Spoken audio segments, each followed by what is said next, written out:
এদিকে কড়াইতে দুটো তেজপাতা দিলাম, এটা হবে ইঁচড় রান্না। কড়াইতে এটা তেজপাতা দিয়ে একটু গোটা গরম মশলা দিয়ে দিলাম, দেওয়ার পরে পেঁয়াজটা দিলাম, পেঁয়াজটা দিয়ে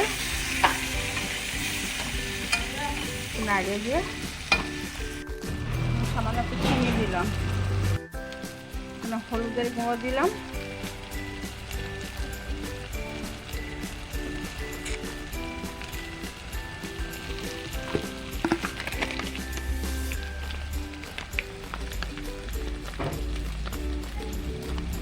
একটু লঙ্কার গুঁড়ো দিলাম,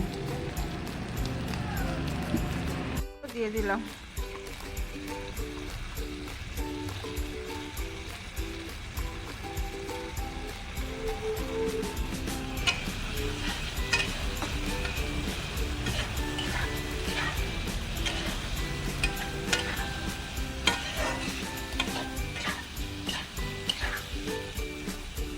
ভালো করে কষিয়ে, এখানে টমেটোটা বাকি ছিল, দিয়ে দিলাম, দিয়ে ভালো করে নাড়িয়ে চিংড়িটা কষানো হয়ে গেছে। এর মধ্যে একটু জল দিয়ে দিলাম,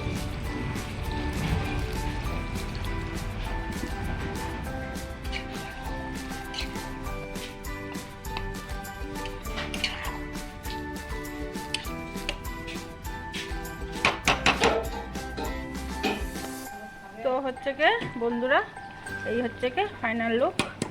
এটা দেখে নেন। এর মধ্যে দিয়ে দিলাম এটা ঘি, নামানোর আগে এই ঘিটা একটু দিয়ে দিলাম, দিয়ে গ্যাসটা অফ করে দিলাম।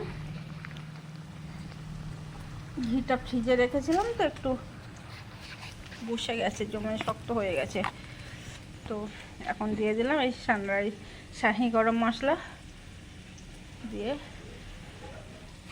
হলো ফাইনাল লুক। তো কেমন হয়েছে আপনারা জানাবেন।